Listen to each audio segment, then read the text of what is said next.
Hola a todos, el día de hoy voy a hacer un análisis del capítulo 2 del libro El valor de educar de Fernando Savater. Este capítulo 2 se llama Los contenidos de la enseñanza. Fernando Savater empieza este capítulo hablando sobre la necesidad humana por el aprendizaje. Esto nos remite a una concepción que se tiene de que nosotros como seres humanos somos la única especie que tiene un sentido de aprendizaje, que tiene un sentido educativo y que somos una especie completamente inmadura. Esto quiere decir que nosotros, a diferencia del resto de los animales, estamos en constante aprendizaje. Nosotros aprendemos todos los días de nuestra vida de manera directa o de manera indirecta.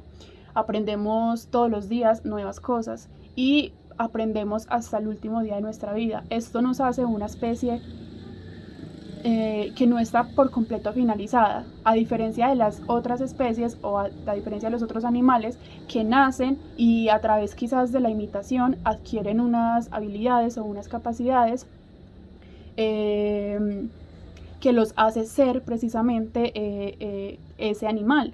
Nosotros como seres humanos nacemos siendo humanos, pero a través del aprendizaje llegamos a serlo verdaderamente, ¿sí? A través del conocimiento de algún tipo de simbología, de algunos signos de la comunidad, aprendemos a ser humanos. Y como somos una especie que aprende constantemente, podríamos decir que somos una especie incompleta, ¿sí? Que somos una especie completamente inmadura y joven, que aprende todos los días de su vida hasta el último día de su vida. Entonces esto hace que tengamos una necesidad y una capacidad de aprender y de enseñar que no tienen el resto de los animales. Con esto, pues lo que se quiere demostrar es que nosotros tenemos casi que innato esa habilidad de enseñar, ¿sí? Y esa recepción como lo es el aprendizaje, ¿cierto? De aprender constantemente. Y él allí nos habla puntualmente de que cuando nosotros nacemos tenemos dos concepciones importantísimas que aprendemos sobre la vida. Primero es que nacemos y aprendemos sobre el sentido de la colectividad.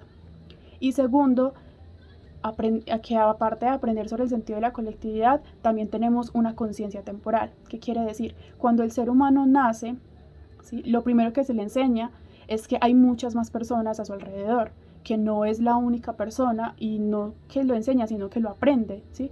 De forma indirecta o directa, que hay muchos más humanos que estamos sujetos a una colectividad.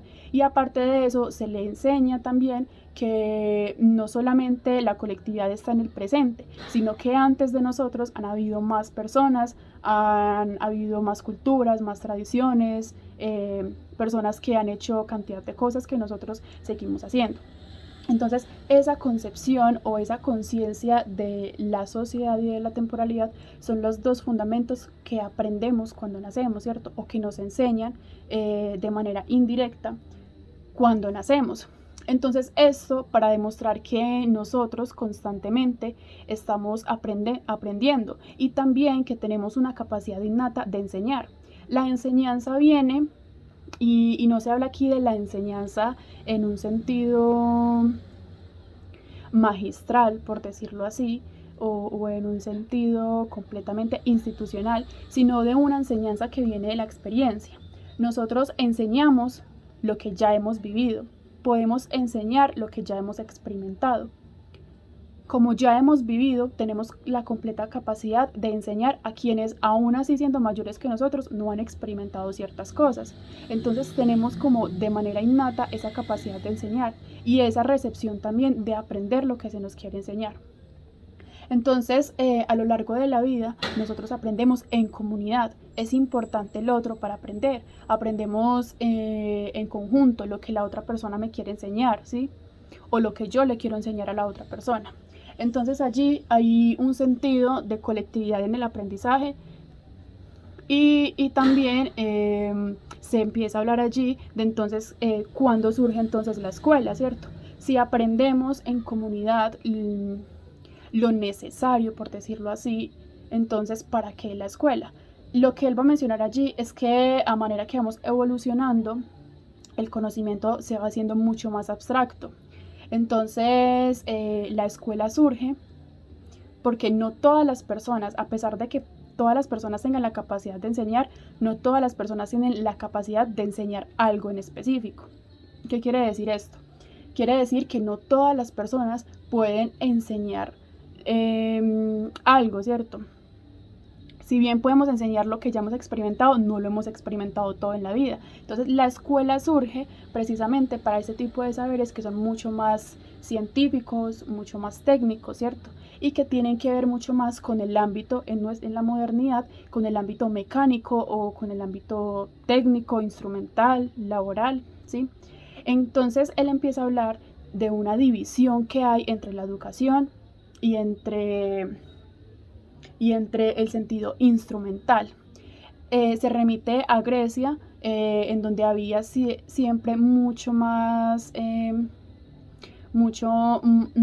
fundamento hacia la educación, que tenía que ver con la ética, con la formación moral, con la formación del hombre como ciudadano, ¿cierto?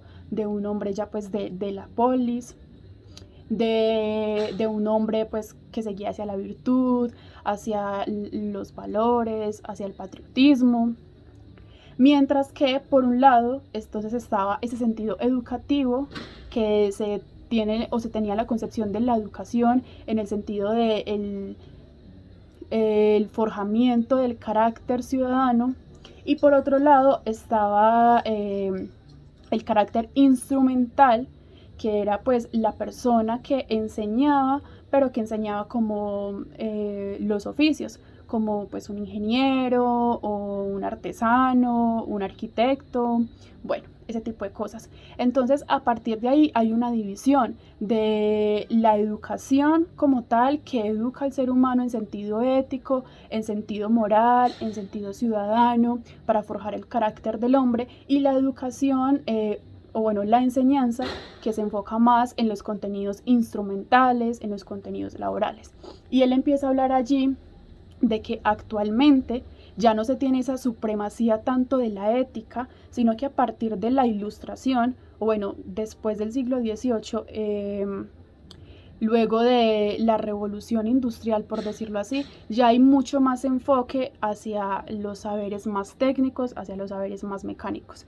Entonces, esa supremacía que había de la educación como forjamiento del carácter del hombre para que viva en la ciudad, para que viva bien, para que sea virtuoso, para que esté encaminado a los valores ciudadanos, a la participación democrática a la vida ciudadana o colectiva, se deja ya, es para la educación del hogar. Y en las instituciones se empieza a implementar una enseñanza, pero para los oficios más serviles, para los oficios que estén encaminados a la utilidad laboral. Entonces, en las escuelas normalmente se enseñan este tipo de saberes que en nuestros tiempos son mucho más industriales, mientras que el asunto de la ética, de la moral, se deja para el hogar. Y él habla allí, como para ir concluyendo, que no se debe hacer esta distinción. No se puede enseñar una ciencia, no se puede enseñar un oficio sin antes enseñar el valor o enseñar a forjar el carácter. No se puede enseñar la una sin la otra, no se puede hacer esta distinción de la educación ética y de la educación instrumental, sino que se deben unificar, porque la una posibilita la otra, se enriquecen la una a la otra, ¿sí? No se puede enseñar un oficio instrumental sin antes haber enseñado los valores. No se puede enseñar, por ejemplo, el valor ciudadano sin antes haberse remitido a la historia, sin antes haberse remitido a los sucesos y los acontecimientos que han forjado precisamente toda la historia en la humanidad.